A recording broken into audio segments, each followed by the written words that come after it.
آج ہم بات کریں گے ایک ایسے فلسفی کی جس نے اخلاقیات، مذہب اور معاشرے کی بنیادوں کو ہلا کر رکھ دیا۔ نام ہے فریڈرک نیتشے۔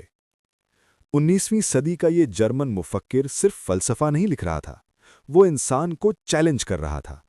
اس کا سوال سادہ تھا: کیا تم اپنی زندگی خود تخلیق کر رہے ہو یا بس بھیڑ کا حصہ ہو؟ نیتشے نے کہا، خدا مر چکا ہے۔ یہ کوئی جذباتی اعلان نہیں تھا، یہ ایک تشخیص تھی۔ اس کا مطلب تھا کہ روایتی مذہبی اقدار کمزور ہو رہی ہیں اور انسان ایک اخلاقی خلا میں داخل ہو رہا ہے۔ سوال یہ تھا، اب اقدار کون بنائے گا؟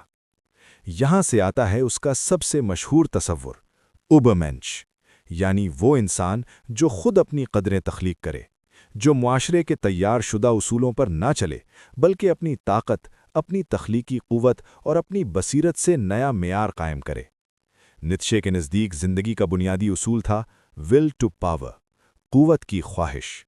لیکن یہ صرف سیاسی طاقت نہیں تھی، یہ اپنی کمزوریوں پر غلبہ پانے کی طاقت تھی، خود کو بہتر بنانے کی طاقت، خود سے آگے نکل جانے کی طاقت۔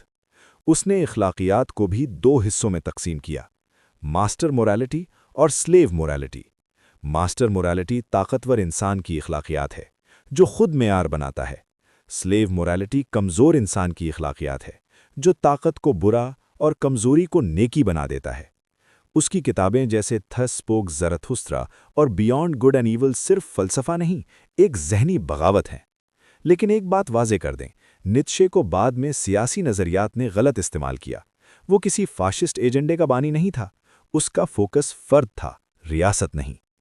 آخر میں اس کا سب سے سخت امتحان، اٹرنل ریکرنس۔ اگر تمہیں اپنی یہی زندگی بار بار جینے کا موقع ملے، کیا تم ہاں کہو گے؟ اگر جواب نہیں ہے تو شاید تم ابھی تک اپنی زندگی خود نہیں جی رہے۔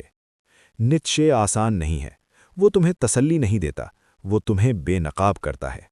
سوال یہ ہے، کیا تم اس امتحان کے لیے تیار ہو؟